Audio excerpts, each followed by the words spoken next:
morning, good afternoon, good evening, good whenever it is you're tuning in.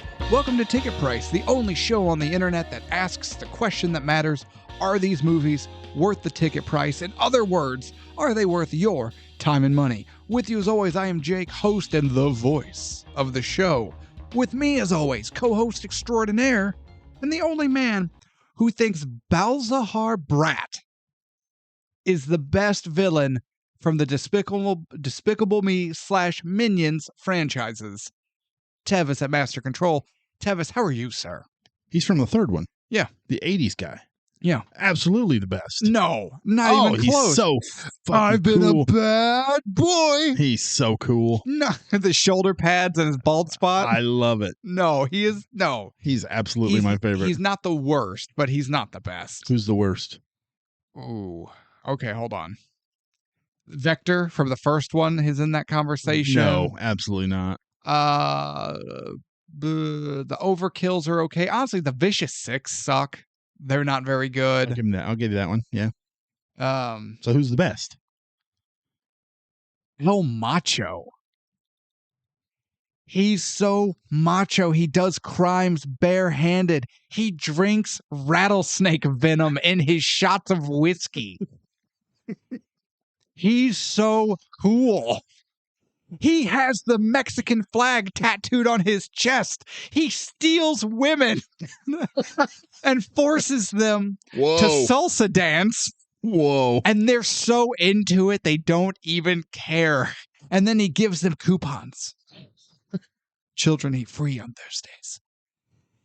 He faked his own death by riding a rocket strapped to a shark, strapped with dynamite into the mouth of an actively erupting volcano. And all they found was a pile of singed chest hair. El Macho is the coolest. Yeah, second coolest, but okay.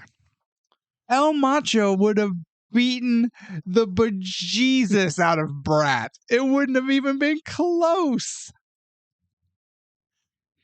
You have your opinion, I have mine. He would have gone, dance fight. And then El Macho is so macho, he would have dance fought. And he would have tangoed Brat's boots off. You're honestly probably right there. But what are we doing today? Arguing villains in the Despicable Me / villain or Minions franchises. I'm sorry, I should ask a different question. Yes. Who do you play for? Are you asking my sexual orientation? No, I'm asking who you play for. Quack, quack, quack, quack, quack, quack, quack, quack. No, quack, quack, no. Quack, quack, quack, quack. Get on the line. Oh, damn it. No, today we are looking at 2004's Miracle. Everybody all hyped up that we're doing the Mighty Ducks. No one got hyped up thinking I did. I thought I got the wrong movie. I was like, wait a minute. I gotta push pause on this sumbitch. We gotta record something else. I'm not ready. No, we are looking at 2004's Miracle with Kurt Russell and others. Obviously based on the 1980s U.S. Olympic hockey team coached by Herb Brooks. What? And others. And a bunch of others. Yes. Written by Eric Guggenheim. That's a fun name to say. Eric Guggenheim. Guggenheim. Directed by Gavin O'Connor. Starring Kurt Russell and Patricia Clarkson. Because if I was going to give second billing to anyone in this movie, it was going to be Patricia Clarkson. Wouldn't have been Craig Emmerich? The assistant coach? The assistant coach. He does fine. He does fine, yes. Not Shelley Duvall fine, but like actual fine. But like Patricia Clarkson. She does fine. You do fine. Oh, wait. No, you don't. Not even Shelley Duvall levels of fine. Yeah, at least Shelley Duvall is passable. Kind of like hotel lobby coffee. It's fine. Unless I have to pay $12 goddamn for it. So are you familiar with anything that our director today has done? No. Gavin O'Connor. Nope. Have you ever watched the film Warrior? Not Warriors. Nope, Warrior. Warriors. Tom Hardy and Joel Edgerton, the brothers in the UFC. Oh, I remember the trailer for that, but no, I didn't see He it. did that. He also did The Accountant with Ben Affleck. Gross. And a basketball movie. Hoosiers.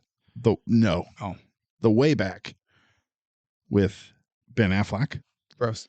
And he's also working on The Accountant 2 with Ben Affleck. Gross. So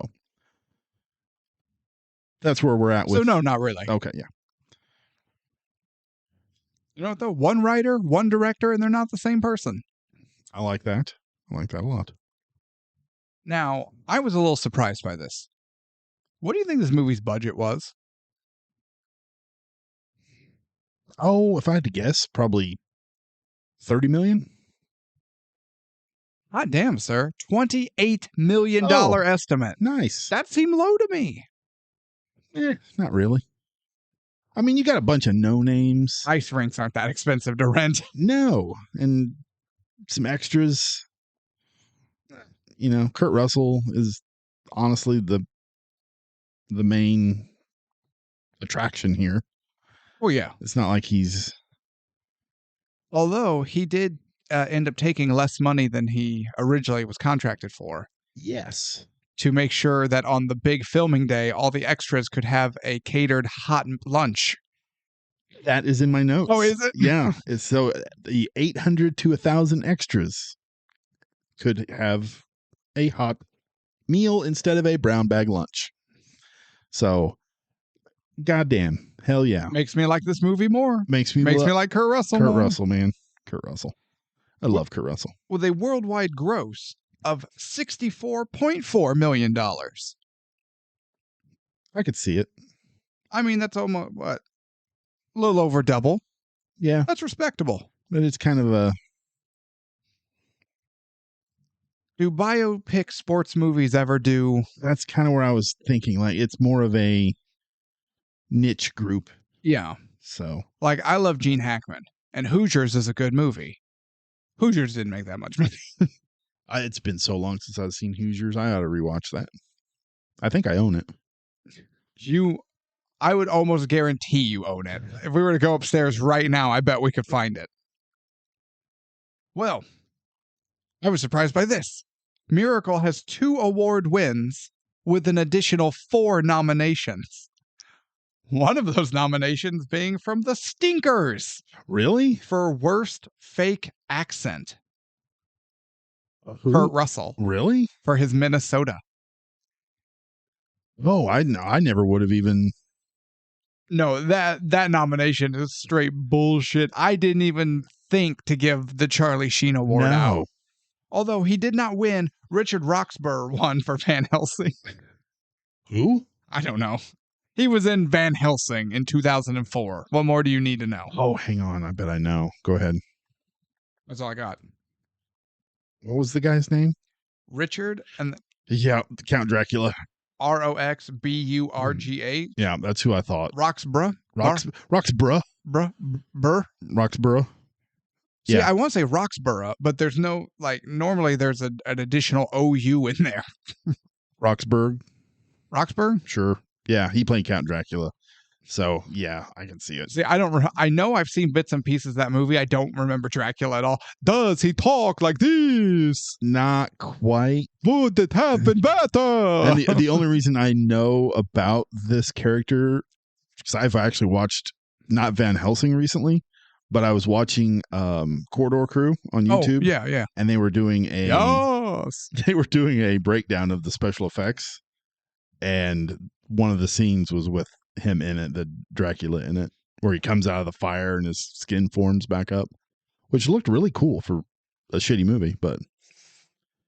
And he said, my balls! It's hot in here! My fucking sock is on fire! There's a deep cut reference for our true fans. Yes. Go way back. All right, so sir, what is your history with Miracle? I have only watched this one time. I ordered it through Netflix back when you had to get the DVDs in the mail. And I was hoping to, you ever see a trailer for a movie or know about this movie and you're like, oh man, yeah, this one is going to give me the chills and I'm going to get so pumped up, full of joy and tears of joy. And that's what I was expecting, was at least chills. Yeah. But I just kind of walked away from it after it was over. Like, okay, I watched a movie about the hockey game. I never watched it since. So when we pulled it out of the hat, I was like, oh, Miracle. Now, should we tell the people the truth Go ahead. about us pulling Miracle out of the hat? Mostly because I think the story is hilarious. Go ahead. Miracle may have been a pivot. A pivot? A pivot pick. We may have cheated and lied because it replaced radio. Oh, that's right. I totally forgot. You didn't want to watch radio so bad. I totally forgot. So we made a deal that I would remove radio from the hat and you had to remove Green Lantern. That's true. I forgot about that. And this story makes me giggle every time. You were just like, Jake, I do not want radio. I don't think I could sit through a review of radio. It's so just the ick. It's got the ick. Oh, I got the ick on me. I just we're nothing if not transparent. I forgot about that. Yeah. This was so just remember as you review this movie, it could have been radio. Could have been radio. Man, my final thought, this movie was fantastic. Okay. I have watched this movie. I also, before this time, I think one other time, and I watched it in school, actually. It was near the end of the year where the teachers have given up and they're just riding out that last, 9 days. Oh, yeah. So it's just movies. Occupy yourselves. But at the time, I was still in St. Louis, which is a hockey town. So we watched a hockey movie in my history class. That makes sense. I thought it was cool, but I like hockey. And at the time, I hadn't heard about this game because I was still, 4. So this movie had only been out for, I think, a year or two. And I was like, oh, interesting. So then my teacher and I just spent the, next couple of days talking about the game. And, but for whatever reason, I never really went back to it. I don't know why. I know my parents owned it because I remember the DVD of it. But for whatever reason, it just wasn't ever one of those that I was like, I got to go back to that. But then again, Tevis, I ask you and I ask everyone listening, how many biopic movies are you like, I got to go back to that? How many biopic movies are in your regular rotation? Yeah, it's few. I mean, right? It's so few I cannot even tell you right off the top of my head. Hoffa. No. I've never seen Hoffa. Yeah, no, not really. With Jack Nicholson. Oh, okay. Which You're one am I thinking? J. Edgar Hoover. No, I'm thinking of the one Philip Seymour Hoffman did. Capote? Capote. Yeah, I've never watched Capote, honestly. I haven't either. I don't watch a lot of biopics. So I was doing math. Okay, so then I guess my question to you, Tevis, is: are you ready? Yeah, I think so. The movie opens with newsreel. I liked this. I did too. That definitely took you back to this time period. It sets up the time period and the internal strife going on in the US building up to the game. But you know what I think was, granted, I'm a history nerd. I love seeing all the old news footage, seeing, the everything going on leading up to this moment. But you know what really made this work, and I don't know why more movies don't do it? Because everyone ends up doing opening reels or some shit, and it's either quiet with just like score going or the dreaded narration. This movie just played the news audio. Yeah. Like when Carter's giving that speech, you actually hear Carter's speech about it's how not drowned it out. for the first time in American history, Americans think the next 5 years are going to be worse than the previous. I got bad news for you, Jimmy. That's not the last time that's going to happen.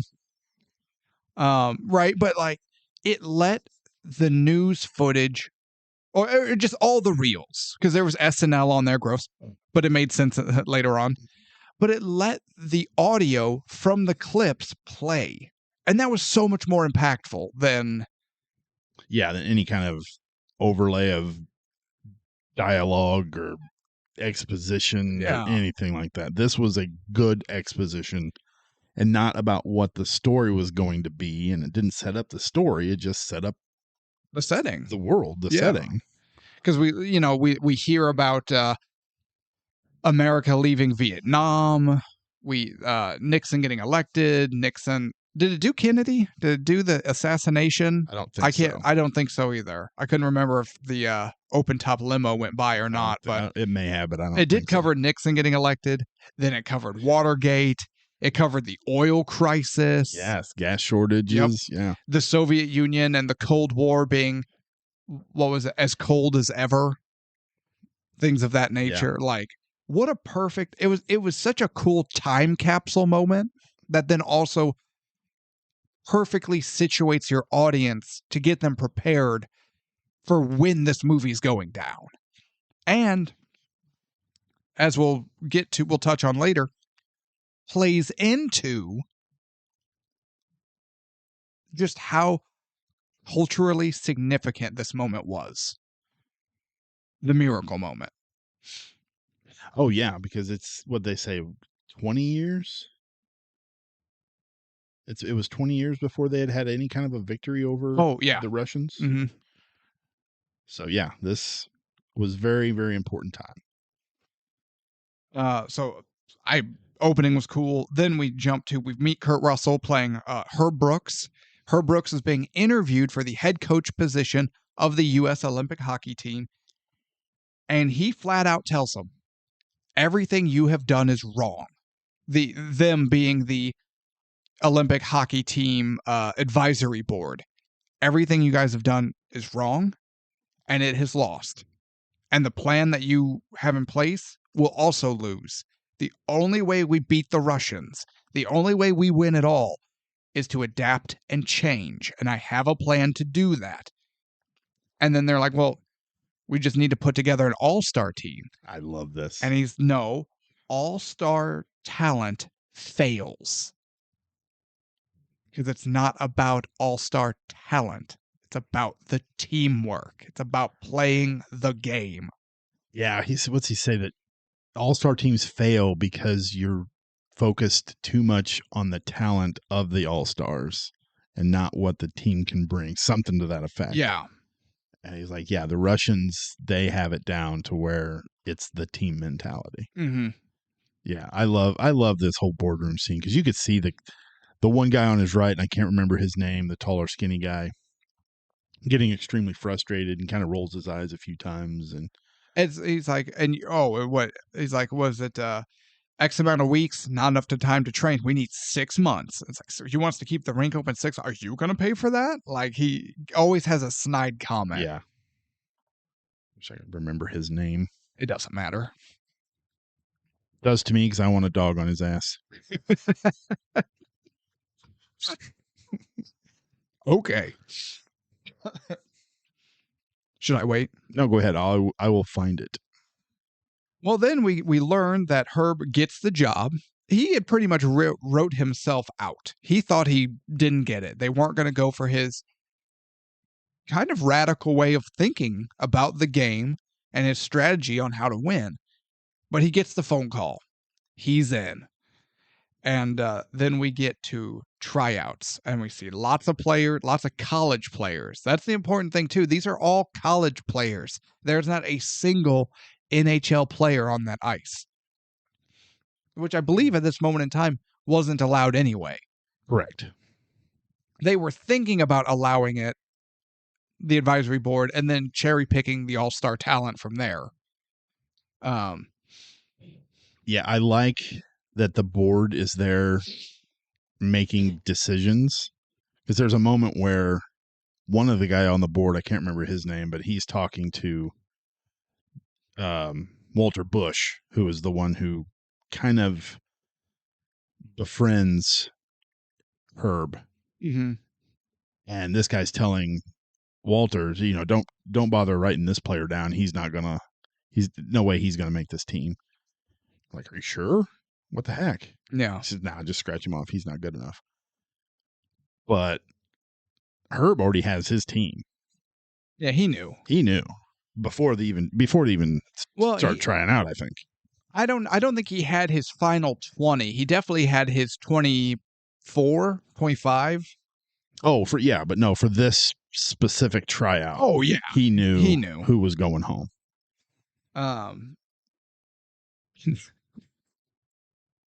So they're practicing and they're doing their thing, and Herb makes his decision, and so we have our initial crop for the team, and then that team starts to practice, but there's some rivalries on this team from rival colleges, and a fight breaks out. This is where I kind of started to have a problem with this movie. Okay. All the players are kind of interchangeable to me. Yeah. And I know this is not about the team players per se. It's Herb's movie. But even the one player that we actually kind of follow, The goalie? Yeah, played by Eddie Cahill.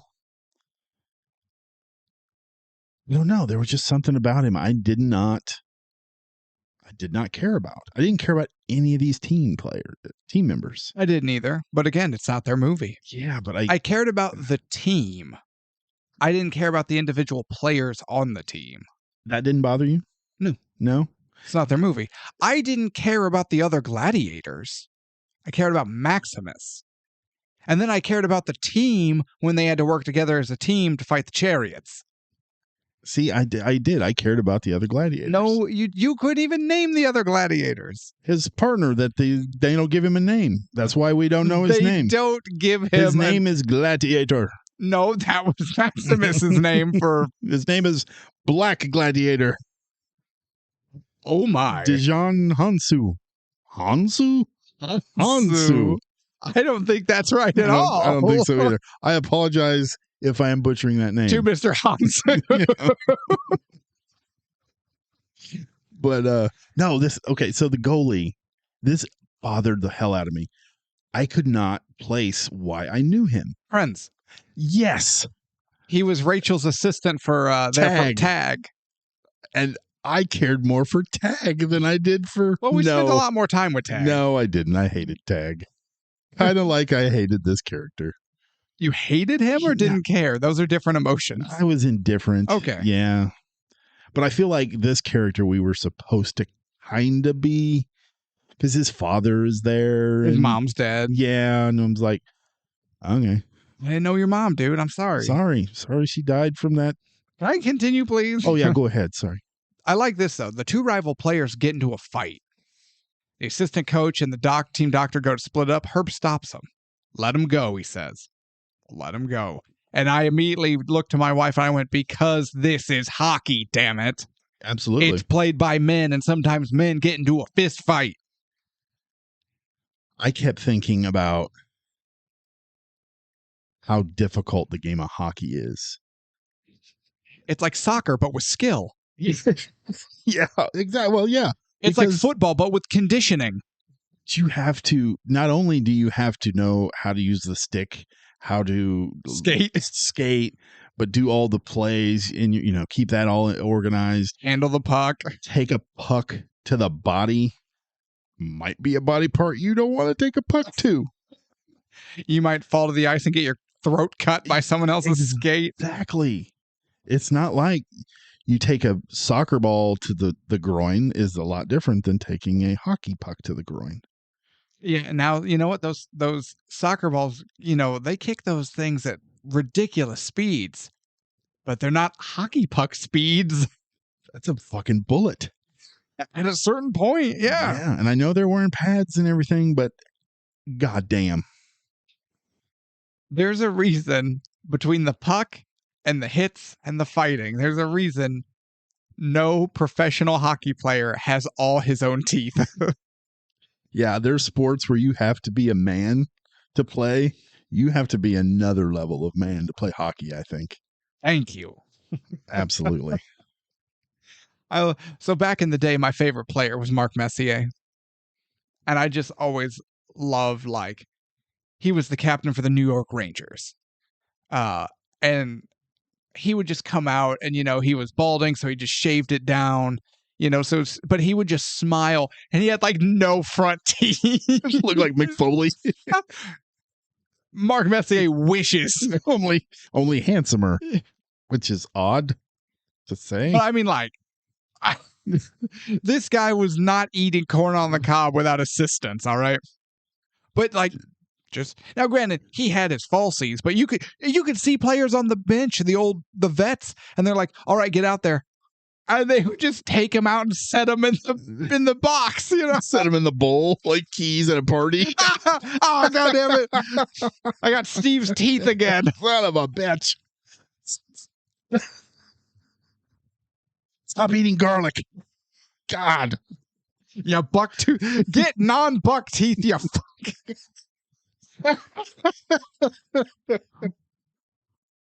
But no, Herb is just like, nope, let them get it out of their system.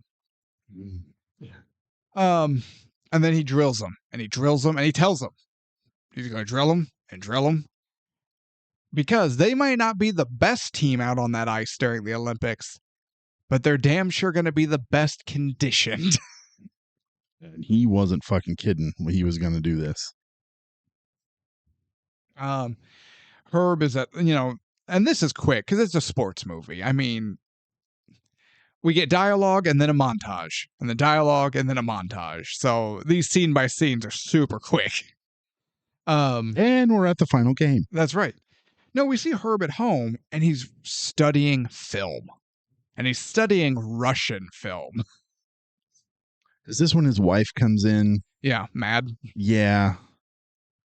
Because Herb has no time for his family. What are your thoughts on this? The wife trope. Well, it's hard to say a trope because I believe this actually happened. Yeah, it's become a trope. Maybe stereotypes exist for a reason sometimes. That's true. Let me ask it this way. Okay. Who do you think was in the wrong? The wife. And why? Okay. So first, her argument is, because Herb's working all the time. He can't help with the kids like he needs to or should, and doesn't have time for her like he should.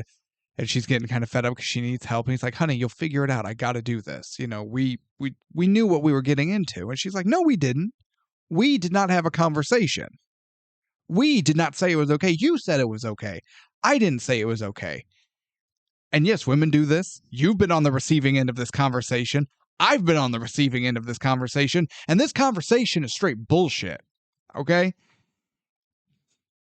We didn't say it was okay. You said it was okay. You didn't ask me. Bitch, he went to a job interview for this. If you had a problem with it, then say something beforehand. He didn't just come home and be like, guess what I did today, honey?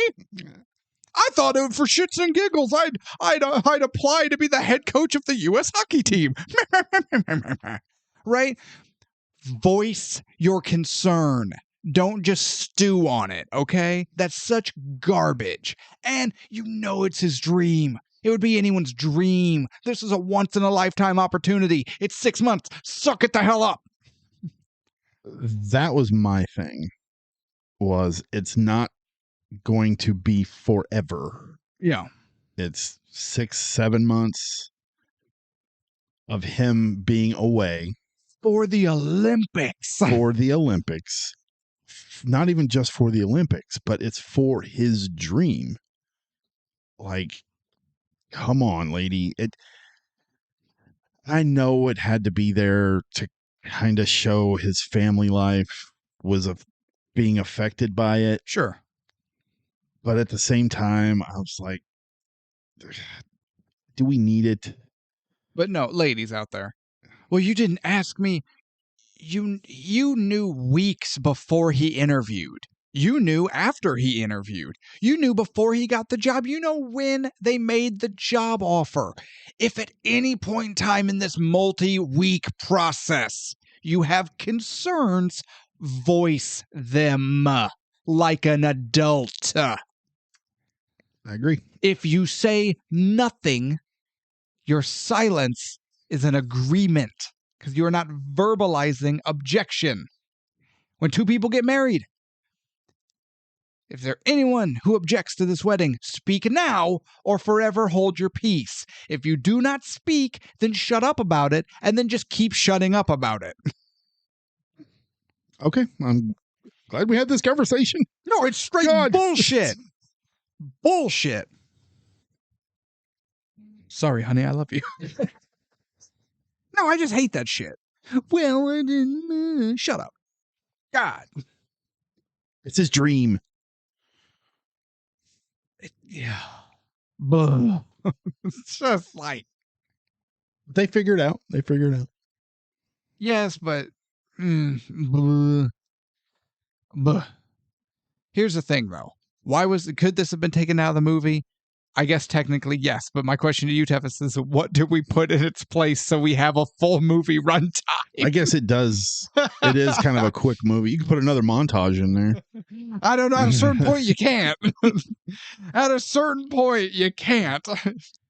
We get a montage of Herb neglecting his family. Just showing her going to the grocery store all by herself with all 12 kids, carrying all the groceries in by herself, taking the trash out by herself. Like, they got friends and relatives. Damn, it's not that big a deal. Junior can get a ride home from soccer practice, or Junior can do what, those of us with a single parent household did during the shit like that. You hung out for 30 minutes until mom could get there. Skippy. It's not big. Plus, this is 79 going into 80. You probably walked to school anyway, you little fucking douche. Walk home. Where are we at? Well, you see, the old people will tell us it was a safer time back then because they didn't have things like sexual predators and serial killers. No, they just had serial killers. No, they'll tell you they didn't have either. They're wrong.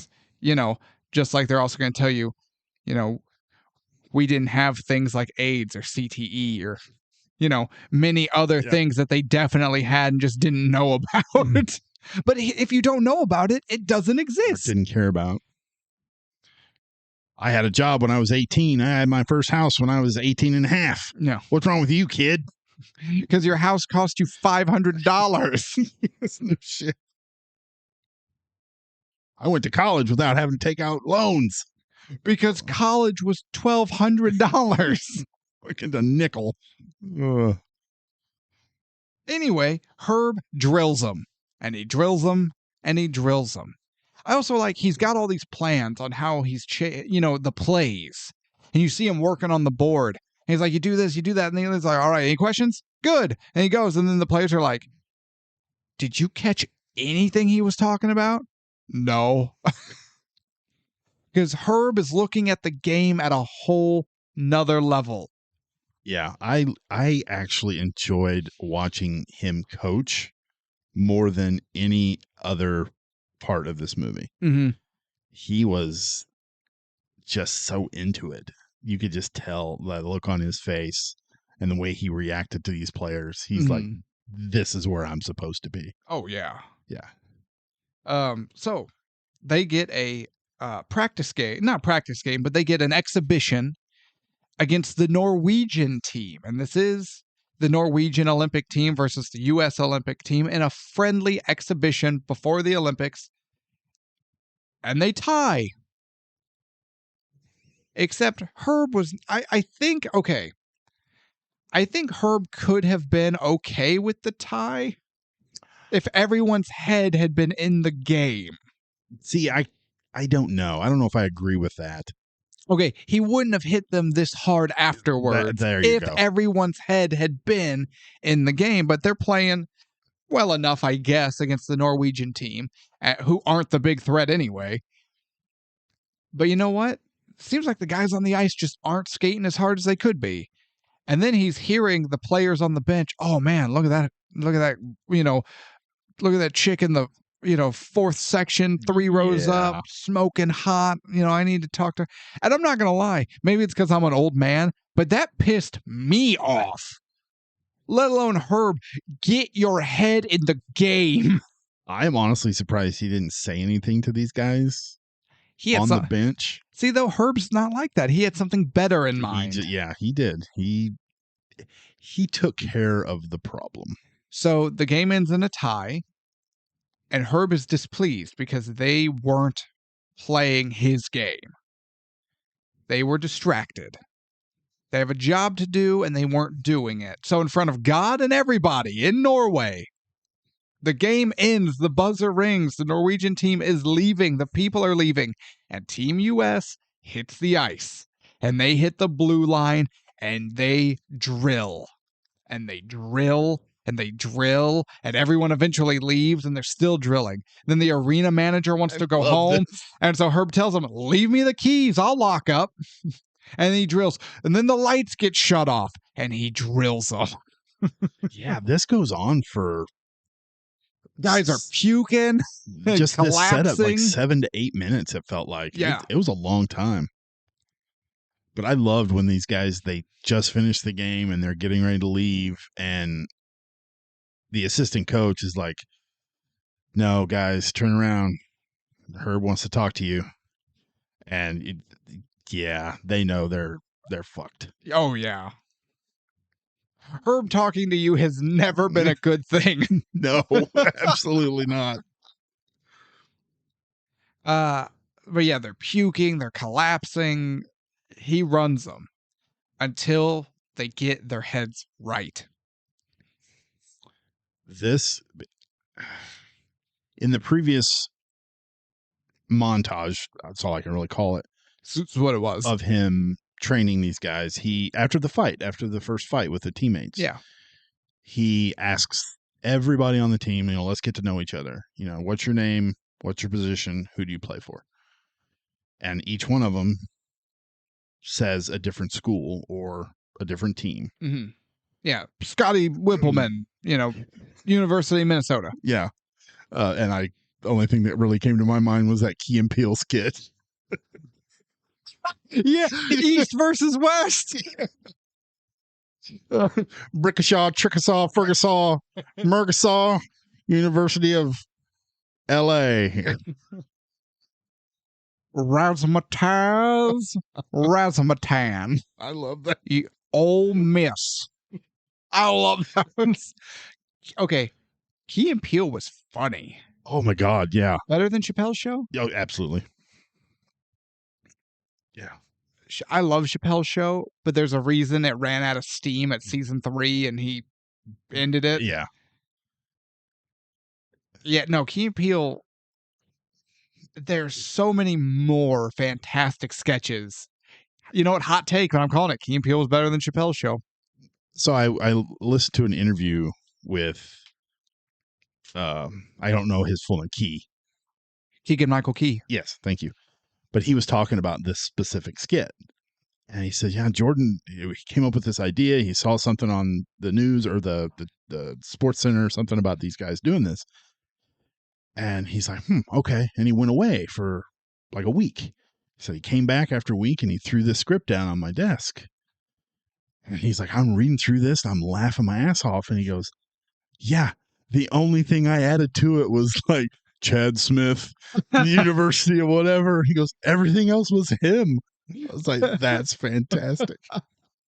That's right. It was Chad Smith, University of Utah. Yeah. Oh, but so after that scene, we get to the Norwegian tie.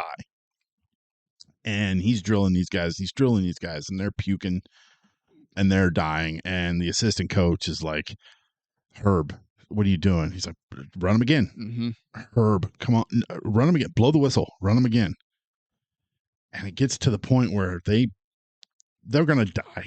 Even the doctor steps in. Yeah. And I don't know the player's name who says it because Scotty Whipple. because it's not important. But he says his name. Jackhammer noises. And he's like, whatever. And that's when Herb's like, who do you play for? He says, I play for the United States of America. He's like, all right.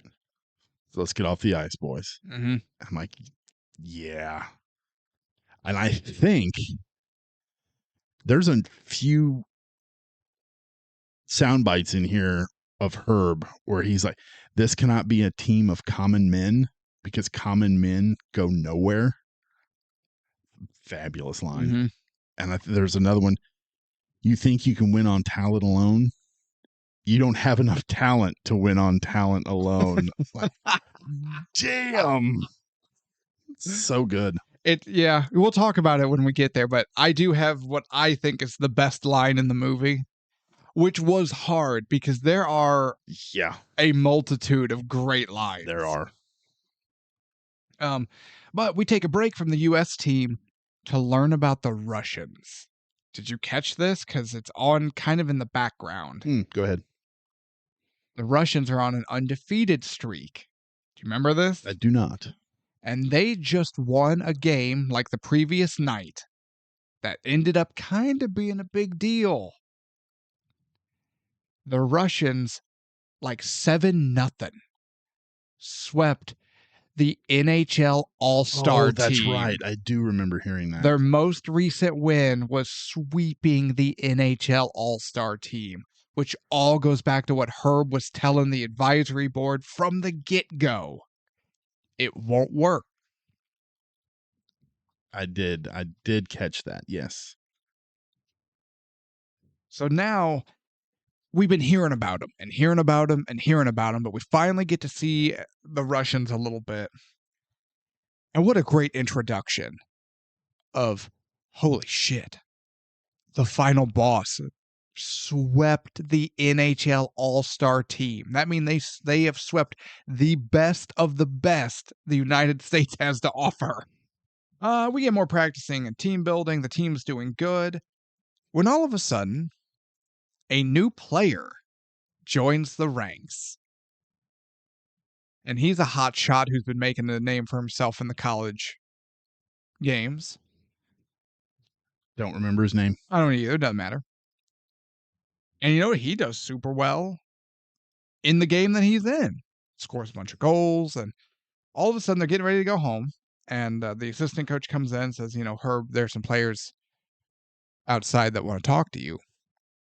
So he goes out, and there's about 4 of them out there. And I love how Herb walks in. This better take about 2 minutes. So apparently this interaction, this was the first scene filmed with Kurt Russell and these guys. Oh, okay. And they did it because these guys were genuinely intimidated by Kurt Russell, and they wanted to have that feeling of these guys are legitimately intimidated and worried about directly confronting the coach. Yeah. So now it's, oh God, wait, the first time we're all together, we have to stand face to face with Kurt Russell on camera? Yeah. Oh. And it worked. I legitimately felt that these guys were intimidated. But then, I don't know, he drops that line, we're a family. And we're family. I'm like, oh. And I went, and Yeah.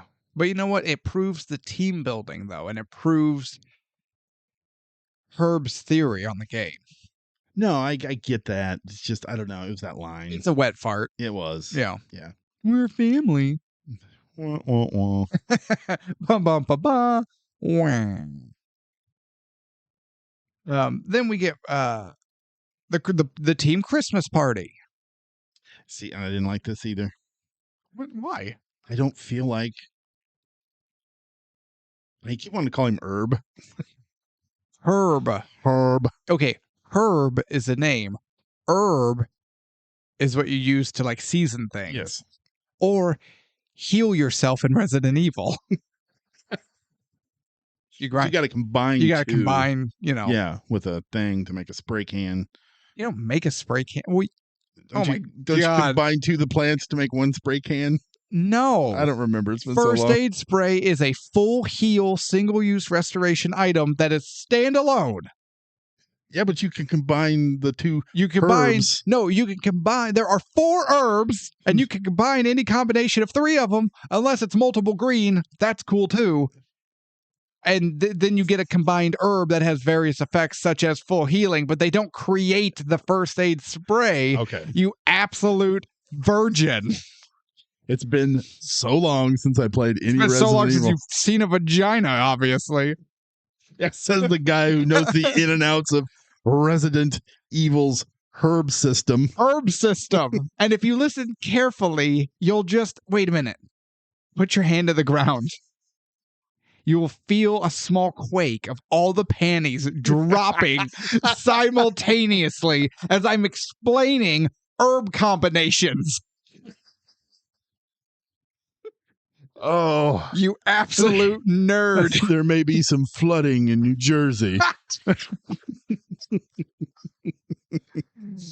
So, ladies, please, one at a time. I don't even know what we were talking about. You want to call him Herb? Yeah, but I don't know where. The Christmas party. Oh yeah, I don't believe Herb would go to this Christmas party. It's part of his team. I don't believe he would make an appearance. He gave him a bullwhip. Don't believe he would make an appearance. He doesn't seem like that type of guy. Yeah, but he shows up, talks to basically no one. They ask for a speech. His speech is, I'm not good at speeches, so I'm not going to give one. And then he goes home. That's the most herb-ass thing. Herb. Who? Herb. Oh, I thought we were calling him Herb. No, that's later when he combines with the other coaches. Yeah. To make an even better coach. Make a spray coach. This one cures the poison from the snakes and spiders.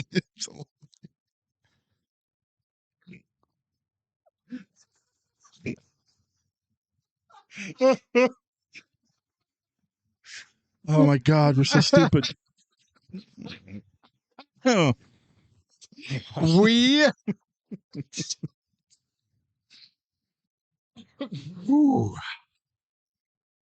I'm just saying. No, well, here's the thing.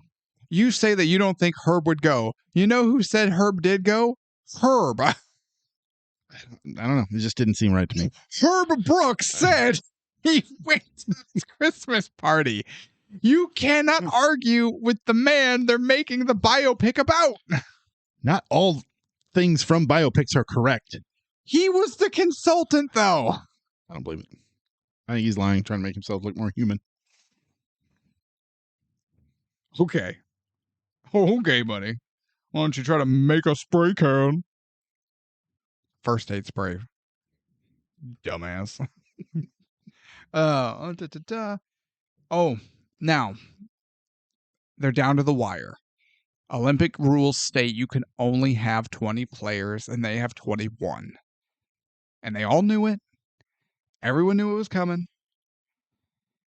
And Herb calls in the last player to be cut. I actually felt something here. He calls in Ralph Cox.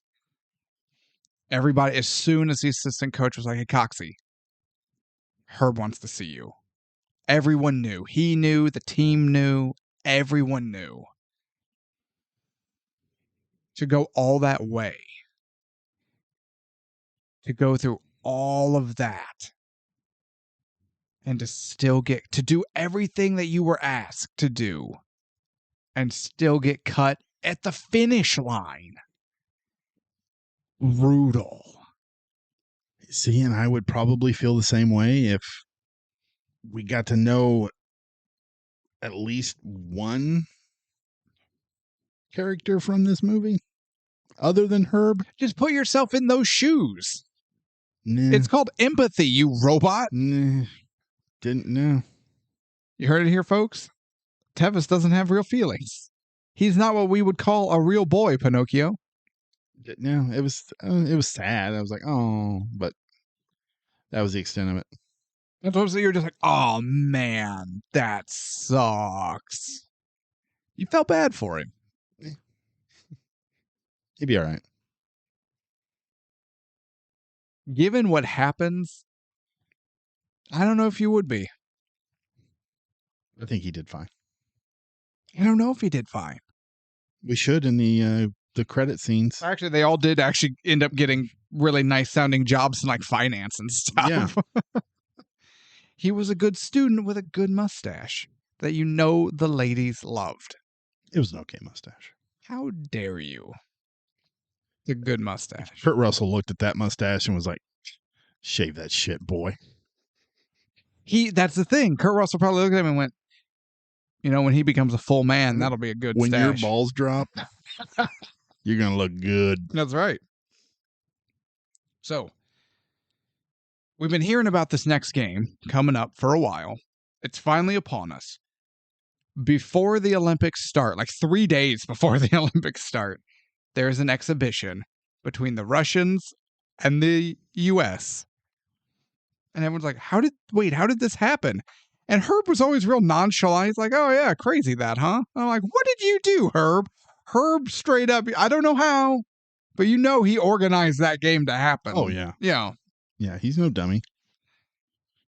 And the U.S. get not trounced, kind of trounced. I think they did better than the NHL team. Yeah, what was the score? I don't remember. But still, 10-3. I wrote it down. It was not good. Right. But whereas I think the NHL team lost 7-0. Yeah. They at least went 10-3. Yeah. Yeah. But still not what you want from your Olympic team. No, but there's so much aura going into the Russian team. You're going to have jitters. You're going to be intimidated. You're going to be unsure if you can do it. And Herb organized a way to get that worked out before the Olympics. Smart. If you're going to lose 10-3, do it in an exhibition when it doesn't matter. I agree. And also, that Russian team was just a straight tank. Oh, absolutely. Yeah, the goalie, Jim Craig, is the goalie. He let everything through. Well, I mean, he was trying not to. He really was. Not hard enough. Yeah. Okay. That Russian team may have been a tank, but, let's be honest. Let's be honest. They didn't want to go up against the 76 Philadelphia Flyers again. This is a team in hockey circles that you just know the 76 Flyers. They're so known that they are they're mentioned in an episode of The Simpsons as part of Satan's jury. Really? When Ned Flanders, Satan, holds Homer on trial for who has ownership of Homer's soul. The jury has the 76 starting lineup for the Flyers. That's hilarious. Basically, I think it was the previous season, maybe a couple, the Flyers were just getting their ass kicked. They weren't that great of a team. But the owner was watching. And it's not only that they were losing, they were getting straight bodied by everyone. They were getting nailed against the boards, getting hit in center ice, losing fights. They weren't just losing on the board. Their team was being made to look pathetic. So the owner and the coach, the higher ups get together and they draft a team whose sole purpose is to make sure that never happens again. So they just get a team of bruisers. So much so, they played against the Soviets, and it almost caused an international incident. Nice. They weren't hockey players. They were just street fighters. Take everything you ever heard about, like the 90s Oakland Raiders, Okay. and put it into hockey. Like the Detroit Pistons in the 80s. Yes. The 76 Flyers. Random tangent. Is that a Road Warrior Hawk and Animal on that team? Wait, ref. Those motherfuckers have spikes on their shoulder pads. This is bullshit. Wait, that's Axe and Smash of Demolition. What in the hell? Axe and Smash. Nice. Oh, shit. Is that the APA? What are they doing out there? Farouk, come here. Man, Ron Simmons was a monster, too. Oh, man, I love the first ever NWA African-American World Heavyweight Champion. I love watching Ron Simmons do that spine buster. Oh, yeah. Because he just picks him up and then just was just like he doesn't go down with them either. He just he spikes them into the canvas like a fucking volleyball. I love it. What are we talking about? All right. The Olympics. Spine busters. The Olympics. Who did it better? Ron Simmons or Arn Anderson? Arn Anderson. Arn Anderson's spine buster is better than Ron Simmons? I don't think it's as impactful, but it looks better. Okay. There was more of a flare and a flirt. It still looked brutal as hell. It's very smooth. But Arn actually would scoop him up, jump, spin, and then drive him down and go down with them. Yeah. Ron Simmons or Farouk just looked like he would legitimately kill you. It didn't look as nice, but he made up for it not looking as nice by making it twice as deadly. Okay, that's fair. But no, I think Arn had you know what? This is a hot take, but I think it's true. I think Shawn Michaels has a better off-the-top elbow drop than Randy Savage. Oh, yeah. The elbow drop looks better when Michaels does it. Shawn Michaels made everything look better. He goes through the air fully stretched. He does that little arm pump, which is pointless, but it looks great. Yeah. I like the way when Michaels hits, his arm is outstretched so you see the impact better. When Macho Man would do it, he was more like doing a bicep curl in front of his chest. So when he came down, his whole body just kind of buried, he would hit and bury the guy like that. You couldn't actually see the elbow drop. I get that. Yeah. Yeah. Okay. Speaking of Shawn Michaels, we're talking about Miracle. Have they ruined the super kick? Oh, yeah. Okay. Wait, did he or just wrestling in general? Just wrestling in general. Oh, absolutely. Okay. I told myself if I ever became a millionaire and tried to start my own, Midwest territory, super kick would be banned. No one could do it. The spear would be banned. No one could do it. Because that's overdone too. And they all look like shit. I agree. Yeah. I feel like there was another one. Oh, I also wouldn't allow any moves that drop someone directly on their head unless it was a finisher, including the DDT. Okay, I like that. No brain busters, no pile drivers, no DDTs, none of that unless it's a finish. And it had better put that guy away. Because if it's, he kicked out and then we did it again and he kicked out and then we did it again and he kicked out. Nope. You're all fired. You don't want to John Moxley him? Yes. Okay. Can we get back to the movie, please? God. I hate you. Game 1 of the Olympics versus Sweden. They pull their goalie in the final seconds of the third period and score the tying goal. I honestly like this a lot. this whole the way they shot it, the tension Mm-hmm. that it was building, it did a really good job of not feeling like cookie cutter hockey filming. Yeah. And I can't tell you what part of it. It was just a combination of everything. It felt frantic, but I never felt like I was unaware of where I was on the ice. It was kind of like the way they shot the racing in Ford versus Ferrari.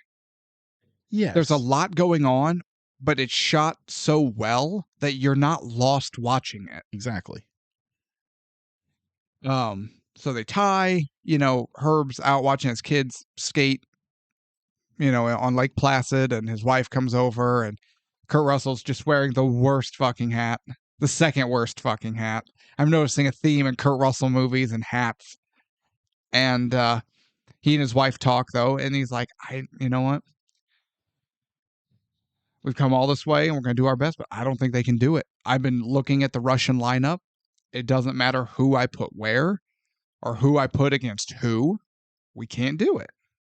No, this matchup, none of the matchups work in our favor. And his wife is like, well, maybe leave that part out of your speech before the game. Yeah, that probably wouldn't be a good motivational speech. Classic Herb. But now, as we get more into the Olympic Games, the U.S. hits a winning streak. So they tied the first one, and then they win streak, which gets them to the semifinal match.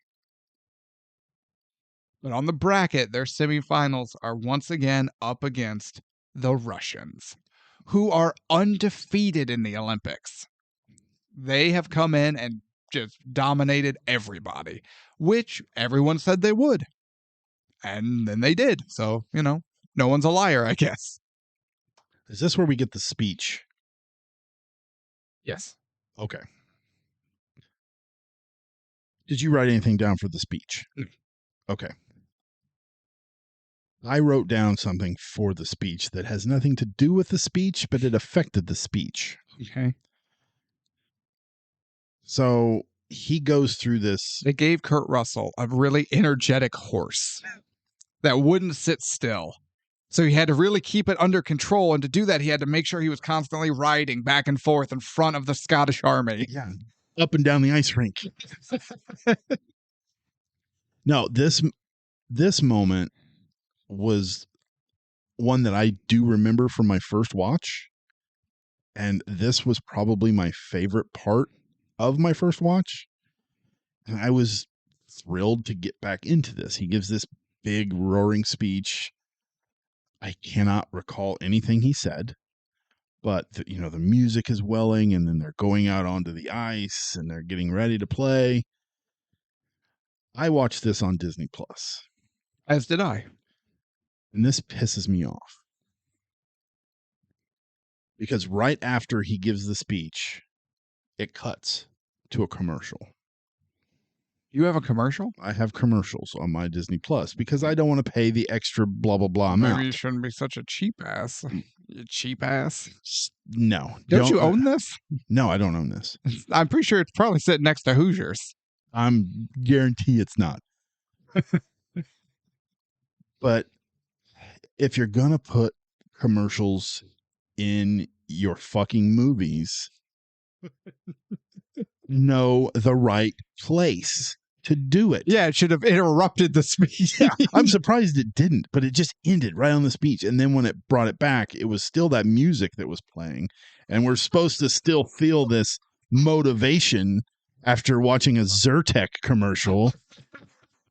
And they're out on the ice going, yeah. And I'm like, well, they feel better because their allergies are under control. I'm just like, wait a minute. I don't know if I should feel good. I just watched an erectile dysfunction commercial on Disney Plus. Well, if you take their medicine, you will feel good. You'll be hard as a hockey stick. But it just irritated the shit out of me, and it just makes me that much more irritated that we're getting away from physical media. No one said you had to watch it on Disney Plus. I have Disney Plus. I might as well watch it on Disney Plus if it's on Disney Plus. And I don't have a problem with the commercials. Just know where to put the commercials. So when you're as hard as a hockey stick, do you tape it too? Oh, you have to. You have to tape it. Tape it to the leg so that you don't. No, I mean like the way you would tape a hockey stick. Oh, I see. I see now. You tape up where the hands go. You tape near the tip, the blade. Yeah. Yeah. You don't want that sumbitch to break. You don't want the grip to slip. Yeah, exactly. Okay. But no, it deflated the whole momentum that they were building. This is a you problem because I didn't have that. I went into the game swelled. I was not swelled. My pants were tight. I was swelled. And I was ready for some hockey. I was apparently bombarded with allergy and erectile dysfunction pills. I didn't know Disney Plus had erectile dysfunction commercials. Seems weird to me, but whatever. Blue Chew? Yeah, Blue Chew. Yeah. Whatever the other new one is. There's Logan Paul with a. Did they say Blue Chew? I'm like, ew, get away from here. And he's holding a prime. Get the fuck out of here, Logan Paul. Sure, I'll take your word. I don't know if he's on there. Sure. Make me avoid a product faster than anybody. Because it'll kill you. It'll be poisonous. All right. This is my favorite part of the movie. The eyebrows on that Russian coach. The Russian coach's eyebrows are sinister as fuck. They are. He looks like he should be announcing gladiators coming in. His slicked back hair, like you're like, that dude's evil. You're like, that's a bad. Nope. See, if you've seen Get Smart, right? Yeah. With Steve Carell. There's a bad guy back there. What? No.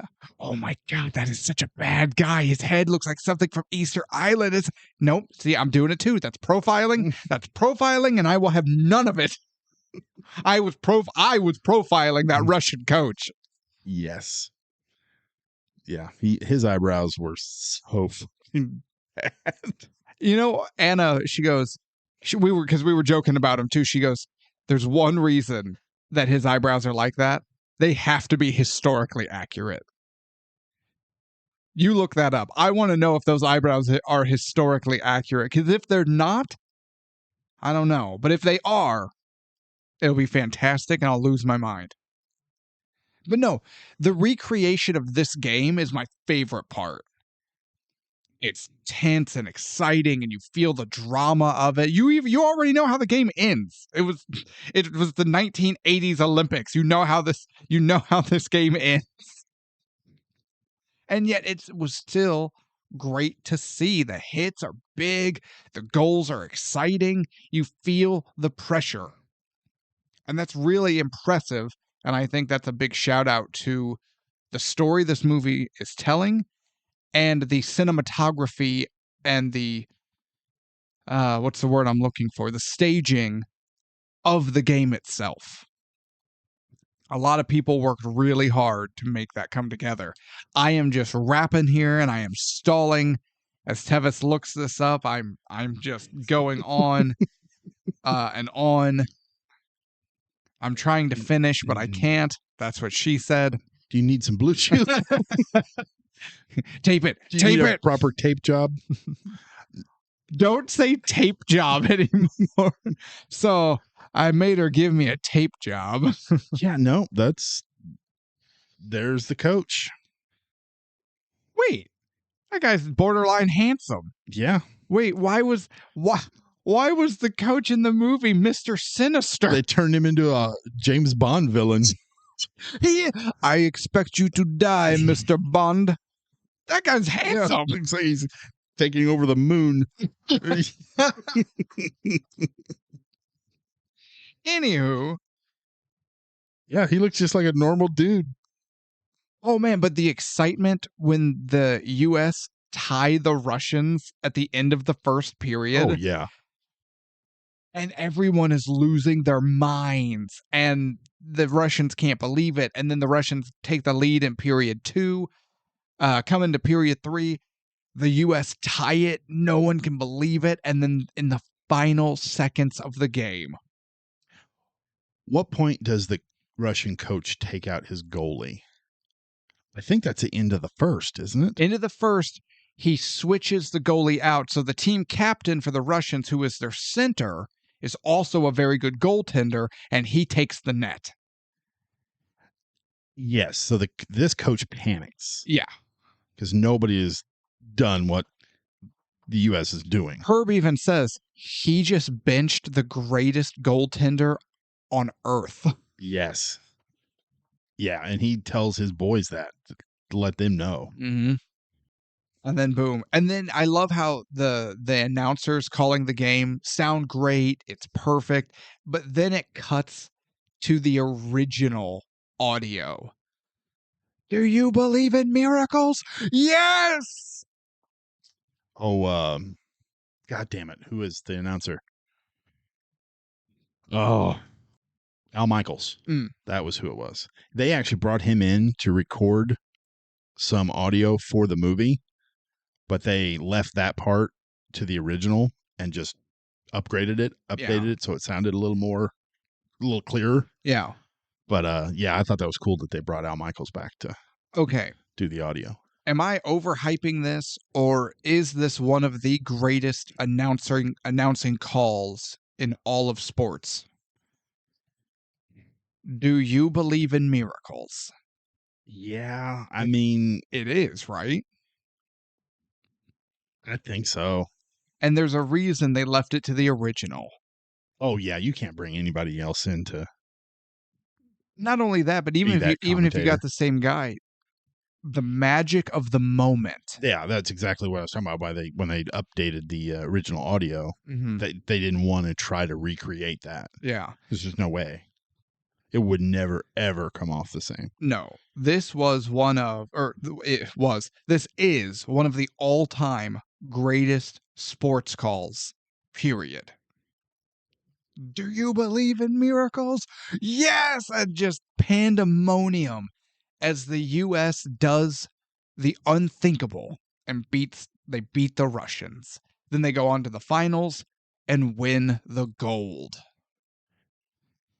And then we get a little bit of outro narration of how a group of college kids did it.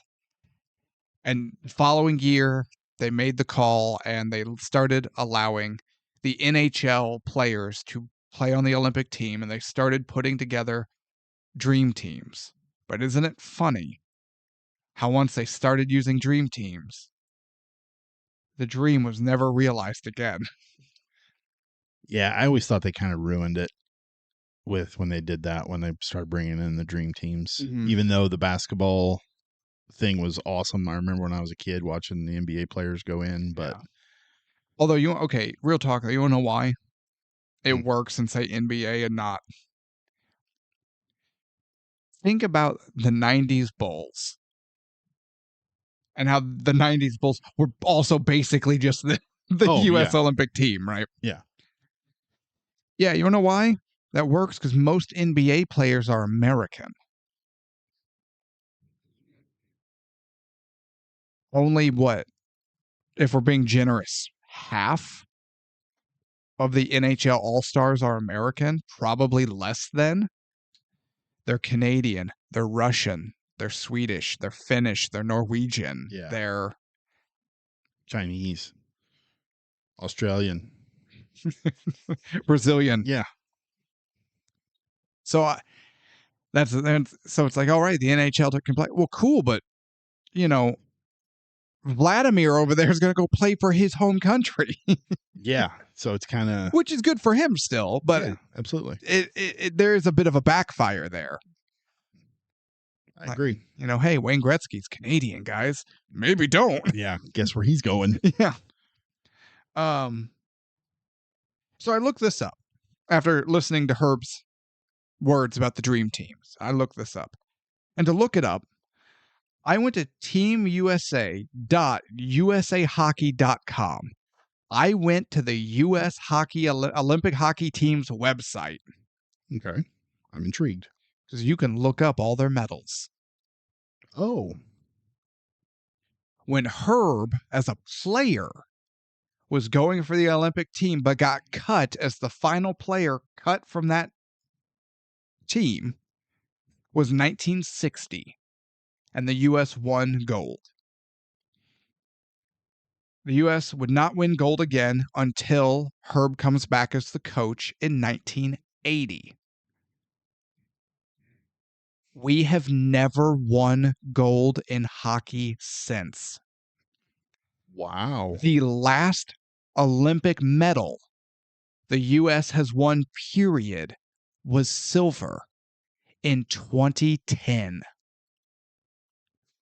Holy shit. We kind of suck at hockey. A little bit. Yeah. That's really interesting that he was cut, but then came back and won it again. Mm-hmm. Won it. Well, and they talk about it in the movie when Yeah. his wife is like, this is your obsession. And if you don't win, is it going to happen again? Like, yeah, but can you help me with the kids? Can you mow the grass? Spend some time with me, Herb. Anyway, sorry. But no, I was like, you know what? I'm curious if those kind of, not haunting, but if those just kind of impactful final words are true. We have not won gold since 1980. And we haven't won anything since 2010. It is 2005 as of this recording. 2025. Oh, thank you. It's 2020. Yeah. What did I say? Just 2005? Yeah. No, it's 2025. It's 5 years before we'll win a silver as of this recording. Nom, nom, nom, nom, nom. Eat my entire ass. So what I guess I'm getting out of this is either A, the powers that be for the U.S. team learn nothing from Herb Brooks. That does not surprise me. And or all the other countries learned a lot from Herb Brooks. I'm going to say we learned nothing. Probably. Because they started to rely on all-star talent. Did you know Herb Brooks died in a car accident? I knew you were going to bring this up because you cannot help yourself except by being the world's biggest downer every time we talk about a movie that features real-life people. Yeah, he died during principal photography of this movie. Yes, he I never did know got that. to watch it. Did you not watch through the credits? No. They do a memorial. Do they? I knew they did, but I didn't where watch it shows actual footage from the game of Herb, and it had this nice, he died during principal. Yeah. And the quote was, he never, what was it? It was something to the effect of, he never saw this movie. He lived it. Yes. And I was like, that's cool. I did read hell. that. Yeah. I did see that somewhere. There we go. Did we miss anything? The only thing I want to touch on was after Tape job. No, I got that done. Thank you. Okay. Sponsored by Blue Chew. No, we are not sponsored. You're going to get sued by the dick people. They're all dick people. After they win against Russia. Can we get a new shirt? Dick people? All dick people. Yes. Led by the Wiener King. The Wiener King rules over the dick people. Obviously. Oh, God damn it. I don't even know what I was going to say now. I don't know why I try. You were trying? No, not really. I don't think I've tried since episode 2. The Thing? No, after they win against Russia, and it cuts to Herb and his wife having that moment of just, they say a lot through their face. Mm-hmm. And he goes backstage and has his moment. He doesn't stay with the team and rejoice with the team. He is back there. He's in the hallway leading to the locker room, not backstage, you dork. He's backstage. Stage left. You went backstage. Didn't you play sports? Not really. I thought I was the theater kid. No. But he went back. God, virgin. He went down the ramp Yeah. into the locker room area where all the men are. But he's having a moment of celebration just with himself, for himself. Man, Kurt Russell was great in this movie, but this moment, I was like, goddamn right, he deserves it. When Herb finally allows himself to be overcome with emotion. Yes. It's great. And you know his wife got the good stuff that night. Yes, she did. with the whip. Yes. Sponsored by Blue Chew. We are not sponsored by Blue Chew. I get sued by the dick people. All right. Yeah, what a great moment. Okay, are you ready for the other parts? Ratings? IMDb 7.5. Okay. Rotten Tomatoes 81% for a grand total of 156. A little high. Who's a little high? IMDb. No. Absolutely not. Wrong. There's a reason your penis doesn't work. That's because it hates you. That doesn't like tape. I don't know what to tell you. No. I don't even want to ask. Where do you think it should be, Tevis? Okay, what was IMDb again? 7.5. I want to say 6.8. Shut your... Ooh, God damn it. 6.8. You did not just say 6.8. 6.8. I'm going to Joe Dirt your ass. I'm putting radio back in the hat. Here, I'll pick the next one out of the hat, Tevis. Yeah, I'm pretty sure it's my turn again. Just right here up my sleeve. No, this movie is an 82.3. Too high. Way too high. No, 6.8. Absolutely not. All right. Ebert. Miracle is a sports movie that's more about the coach than the team. And that's a miracle too. Kurt Russell does real acting here. 2 stars. What? Okay. Totally fine, average movie. 2 stars. 2 out of 4. Yes. That's exactly where I put it. And you're going, this is a good review, Mr. Ebert. No, 2 is standard. 3 is this is a great movie. And 4 is you have to do everything you have to do to see this movie. So I gave it a more than 2-star review. No, you gave it like 1.5. 6.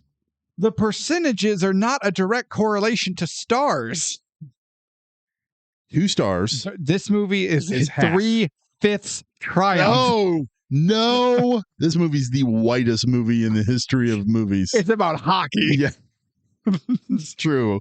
You can't give me one black guy in the stands going, I don't know why I'm here. Unless you're a St. Louis fan. Okay. Because there's that guy on social media. Wasn't he a Blues fan? I don't know. Who was like, what was it?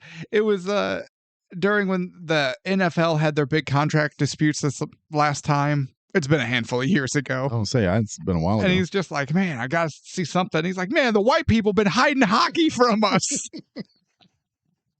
And he became a huge hockey fan. Okay, I do remember that guy. Wasn't he in St. Louis? Wasn't he going to Blues games? I don't remember.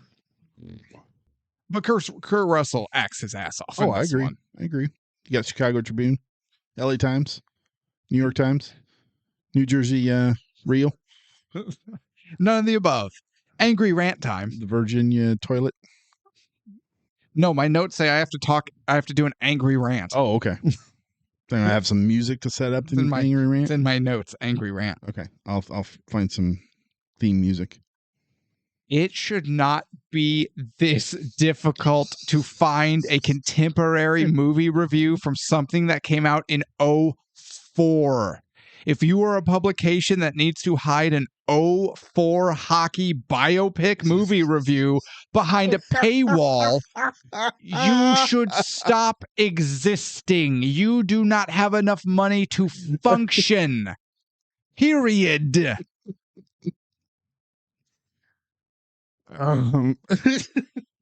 Combined with the fact that I guess a lot of papers just didn't review this. They just were like, yeah, whatever. There were bigger fish to fry, like Van Helsing. I almost gave up. No, I'm serious. I almost gave up finding a second review because I couldn't find one outside of, Tim in Baltimore. 5 stars. I was there. This movie's great. And, Tina in Farmington, 2 stars. Meh. I was expecting more miracles. Yeah. Jesus didn't show up a single time. Where was 34th Street? Those stupid stars have to talk to each other. God, that movie sucks. But I was like, I'm going to just have an angry rant and apologize to everyone and just explain. I couldn't find a second genuine review. And then I found one. After I had given up and all hope was lost, I found one from the San Francisco Chronicle. Oh, okay. Anyone who sees this movie knows what happens. Yet the movie's extended recreation of the game is still thrilling and nerve-wracking. Star review or... They don't do that. They don't do that. They just... It was mostly positive. Okay. It was just, it's good. And they did a great job recreating the game and making it feel as close to when it actually happened as they could. Okay. But no, they don't do the star thing.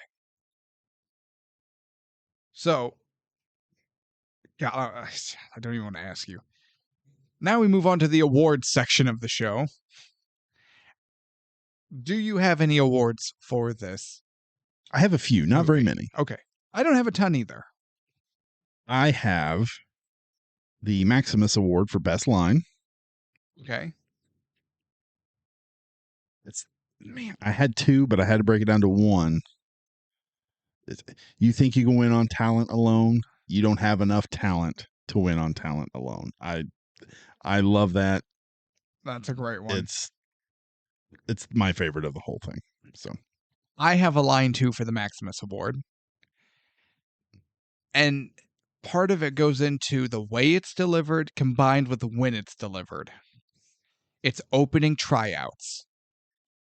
And he cuts all those players to get the initial roster. And as the other players are leaving, he's looking at those remaining and he says, "Take a good look, gentlemen, because they're the ones getting off easy." That was a good one. And you just know, oh, God. Yeah, that was a good one. I have a Morpheus Award for Best Dressed. Yeah, you do. Kurt Russell. Those plaid pants. And plaid jacket when he wore that. Oh, my God. Yeah. There is no way in hell I could ever pull that off. He rocks that shit. Oh, yeah. And he's got the real strong haircut. Oh, absolutely. I have the McCready Award for Worst Hat. And it goes to Kurt Russell's snow hat because it's just the worst. Actually, it's basically the exact same hat that John Gustafson wears in Grumpy Old Men, which also won the McCready Award for Worst Hat. I give you that. Okay. They don't have a award for props. What prop would you want from this movie for the studio? Wait, this is the one you don't have a prop for? I don't. I'm waiting for you to like pull the rug or like, no, gotcha. I couldn't think of anything that I was like, oh yeah. The gold medal. Meh. With the Olympic wreaths and the circles and the hockey sticks, to have the 1980s gold medal on the wall. Yeah, it's right there. Yeah, the but the prop is right there. prop is the prize. And I may have chosen that if that was the actual prize from the movie. The prize of the movie is them beating Russia. Maybe I want his eyebrows. I want the coach's eyebrows. That's a morbid statement. What a Just- horrible statement that is. Just like you wax them off and they're stuck to it. You just Brow collector. Wait, I have to write down a movie idea. Brow collector. So, what was your favorite part of this film? The final game against Russia. I was gripped the whole time. I was into it. The game was played well. It was shot well. The hits were big. The goals were exciting. I was into this. Okay. I had the line to line drill after the tie. Mm, Who do you play for? yeah. That was my favorite part of this movie. It just showed that Herb's not taking any shit, even if it pisses off his assistant coach and even the doctor. He's like, no, we're going to fucking do this. Yeah. You know, the assistant coach's toy whistle he gets at the Christmas party wouldn't be a half bad prop either. That would be a good prop. Okay. There we go. I'll pick that. You're absolute. Worst part of this movie for you?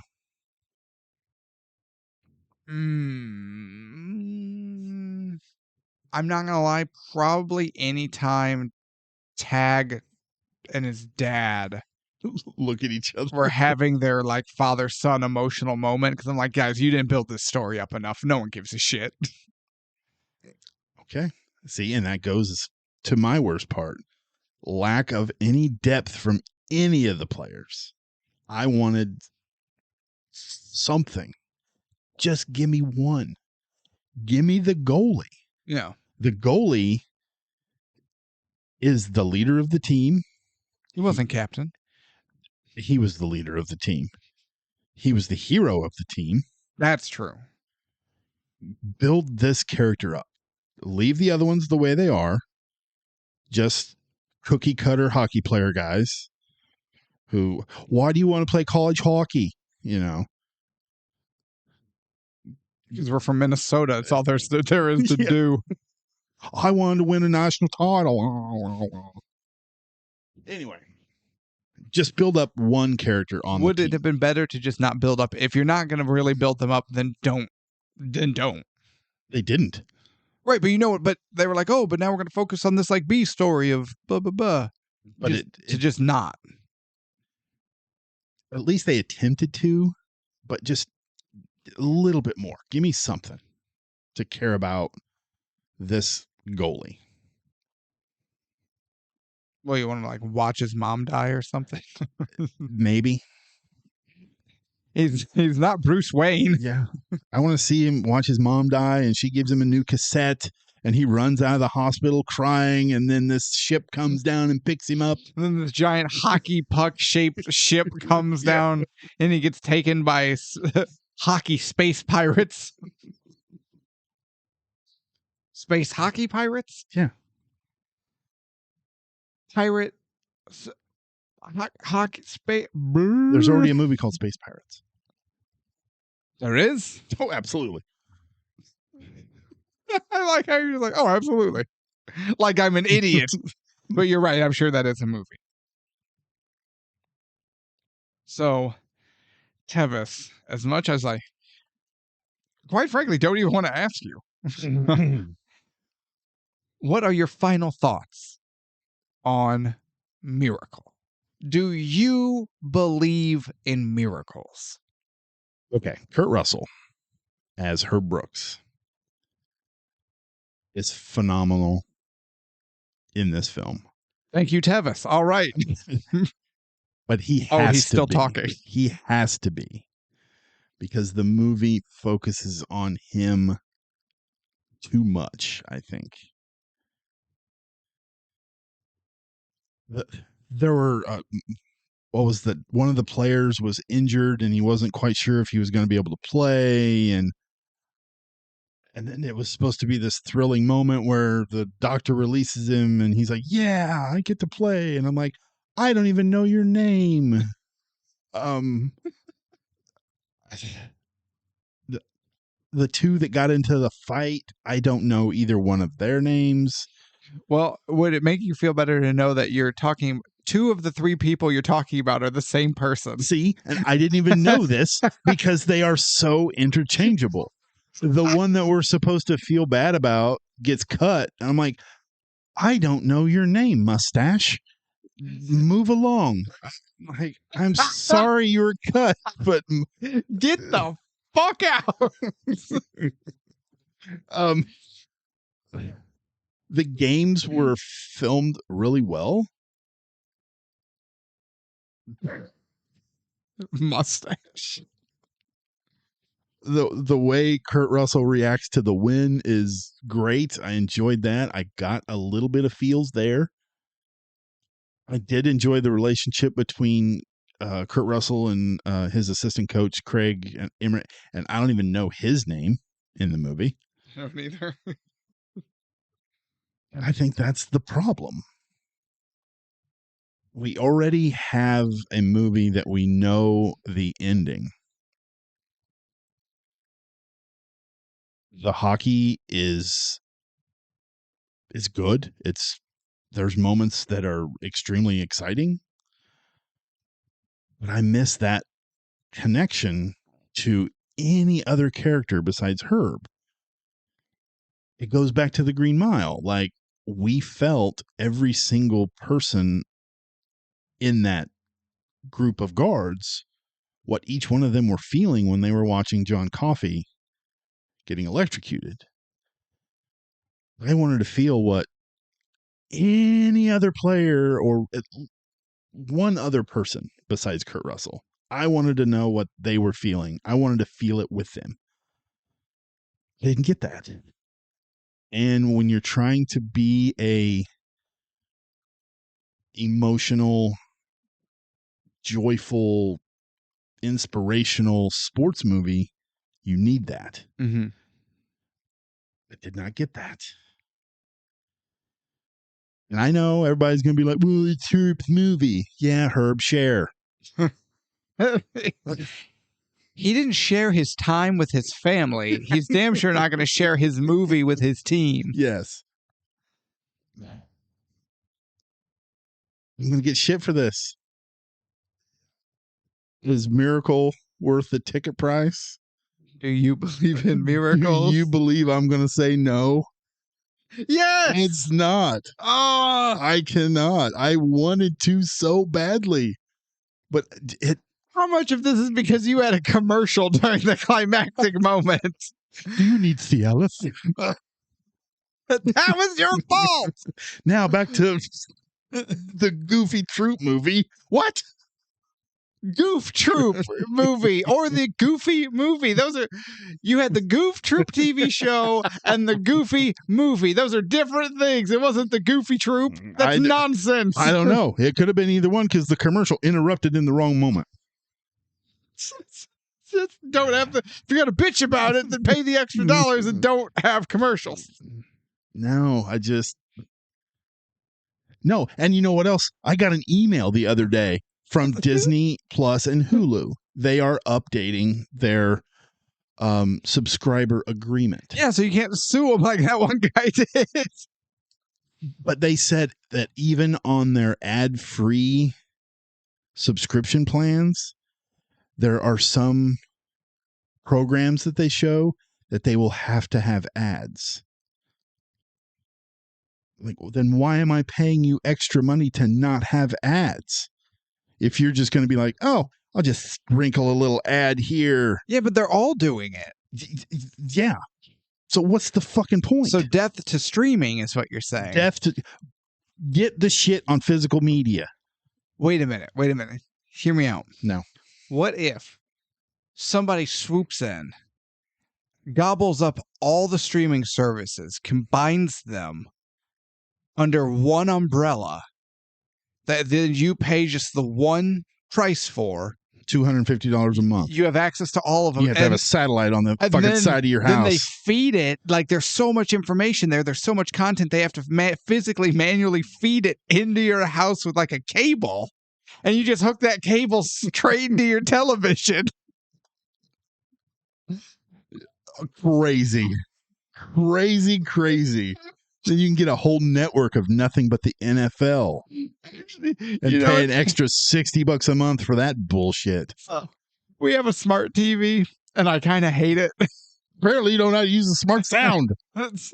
No, it's dynamic sound, and you're still supposed to come over and show me how to do it. You go to dynamic sound, and you go on.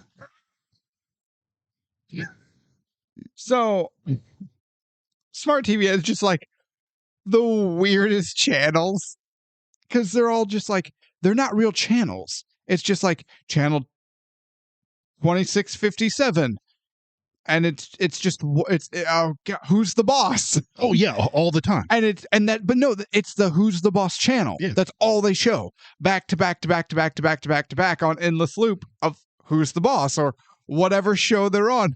We found the one for Saved by the Bell. Oh my God, gross. TV just on Saved by the Bell. And sometimes when the kids aren't around, Anna and I'll watch it for a few minutes and just be like, oh my God, this was so bad. 3 words. Tiffany Amber Thiessen. That's it. Okay. She was the one on Saved by the Bell. The only reason to watch it. Yeah, but it's really creepy you saying that now. Well, no, when I was a kid. Oh, yeah. No, my TV is stuck on the WWE channel.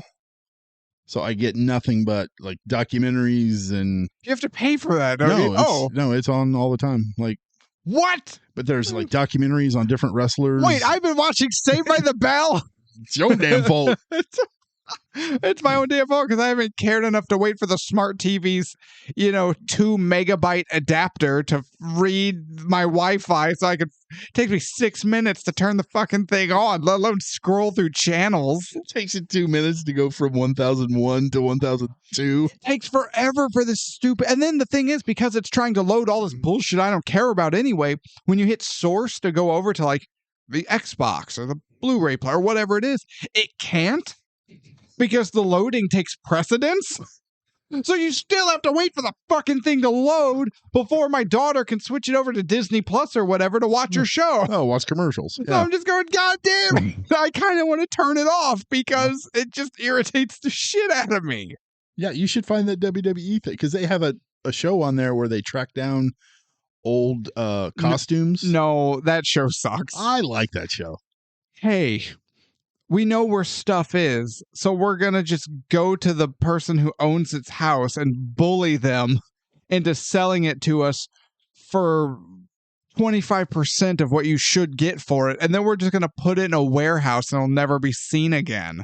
They're putting it in a Hall of Fame thing. Bullshit. Where? My favorite one is this show has been on for like 5 years. What Hall of Fame thing? Oh, I don't know. No, because it sits in a warehouse. I don't know. I don't watch the whole thing. I just watch moments of it. I'm like, okay, I'm done. It sits in a warehouse. What a bunch of fucking assholes. Anyway, Miracle, not worth the ticket price. Okay. What is your thoughts, sir? This seems to be a recurring issue you have. When a movie is centered around a character, meaning that a single actor has to do all the heavy lifting. You always seem to bring this up as a negative. You're like, well, it's a good thing this person was great, otherwise this movie would be real fucking ass. Like what? You didn't talk to me. You were like, good thing What's-Her-Face was such a good actress because otherwise this movie would suck. Or you did it with Miracle. I had to go through my notes. Every time there's like, the movie is really just like a character story.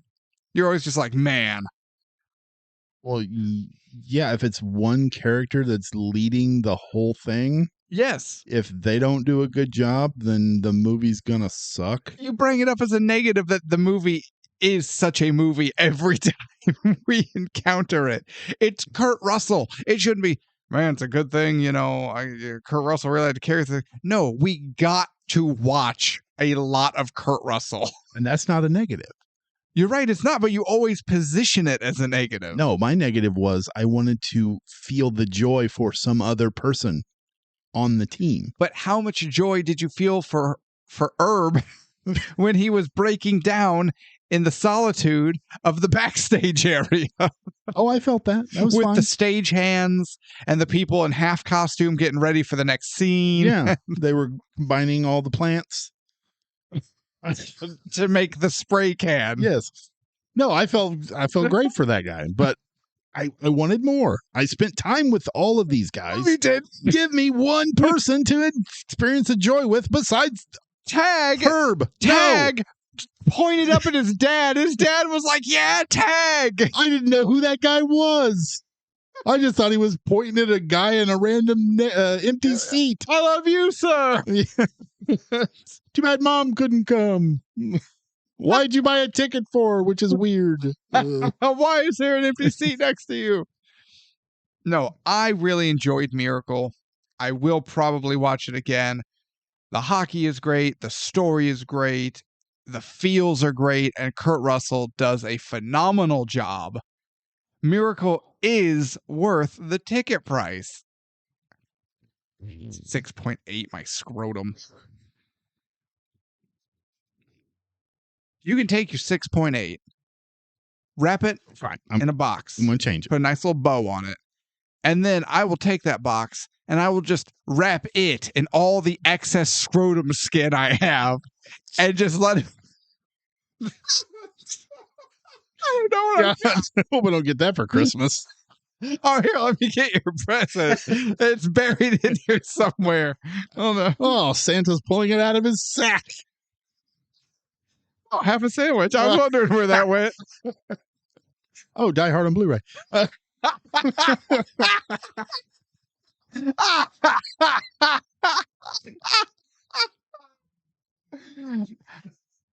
The best part of Violent Night.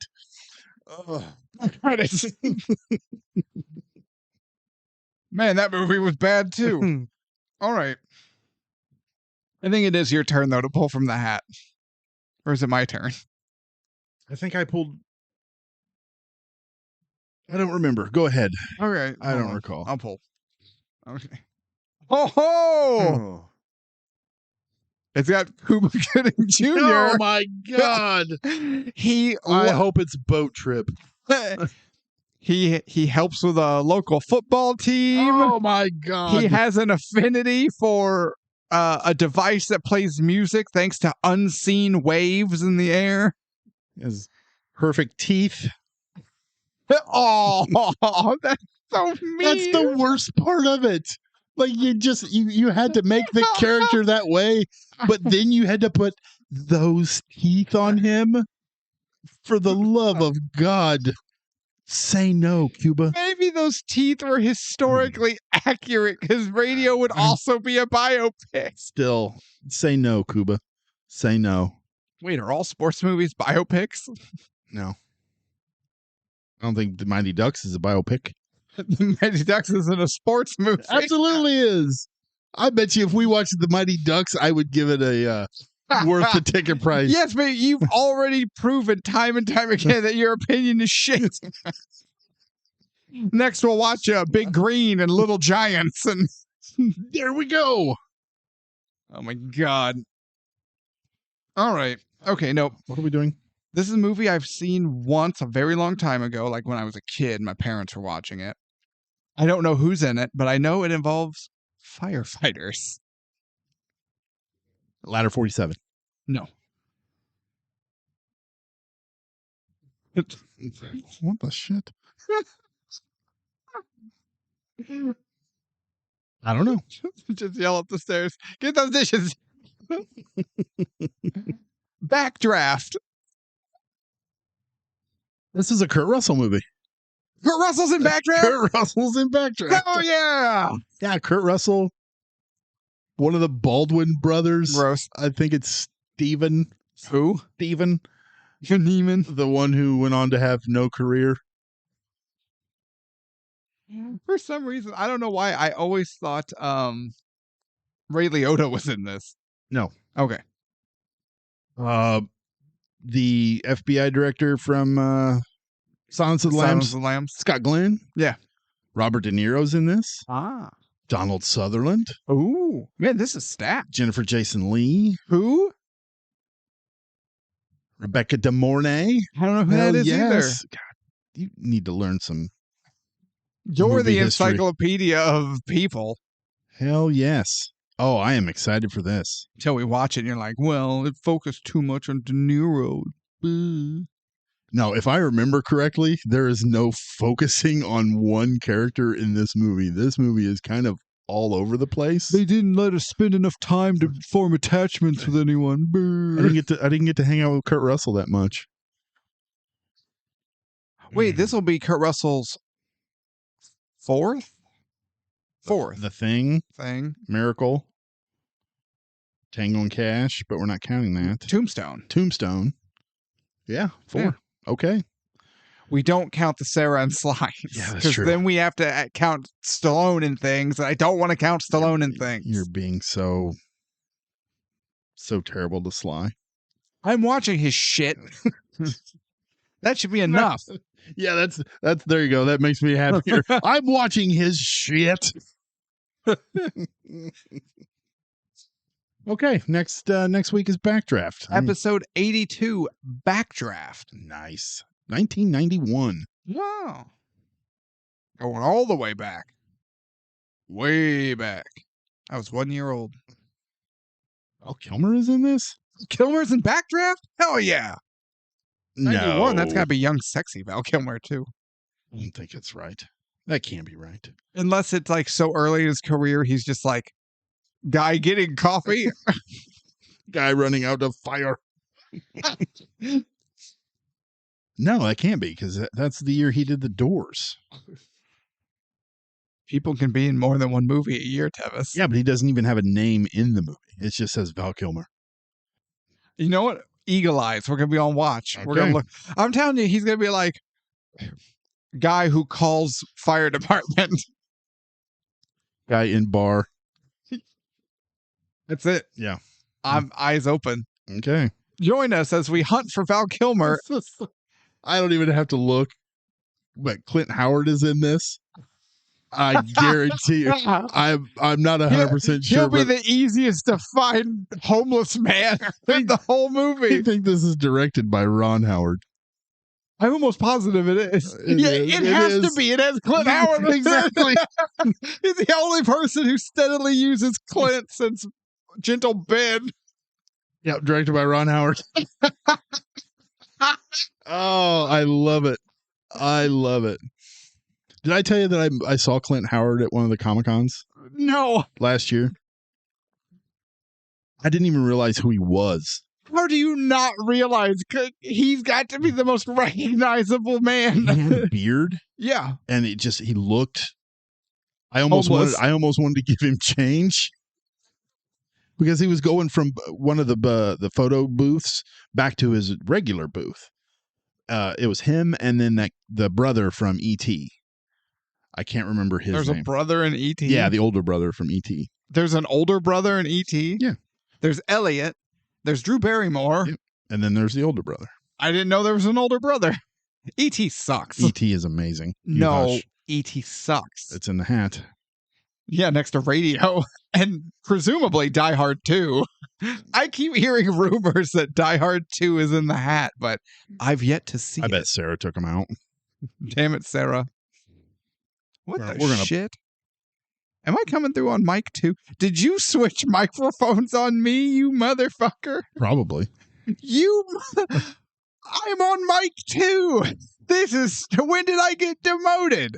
This is straight bullshit. I've never been so offended in my life. Settle down, number 2. Move those fucking cables around. Mic 2 my ass. I am the voice of someone get me some water. Fuck. I am the face of the podcast.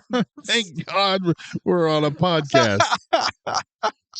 Oh, I thought my mic wasn't working, which is why I noticed it. I was like, wait, am I not coming through?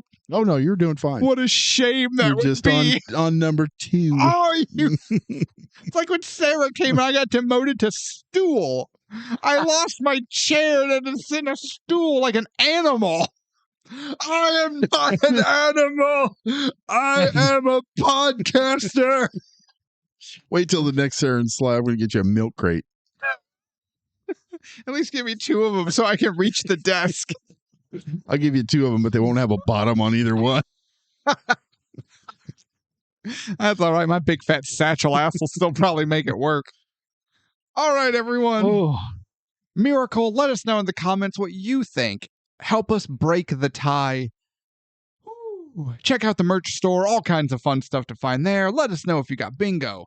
Make sure you're following the show. Click the bell for notifications so you don't miss anything. Share it around to all your friends and family and relatives and blurb and blurbs. acquaintances and coworkers and people you hate. Whoever. If you see people who just have their airdrop on randomly, airdrop them episodes. And as always, most important thing, we love you guys. Be good to yourselves. Be good to each other. Good night. Microphone 2 used mother.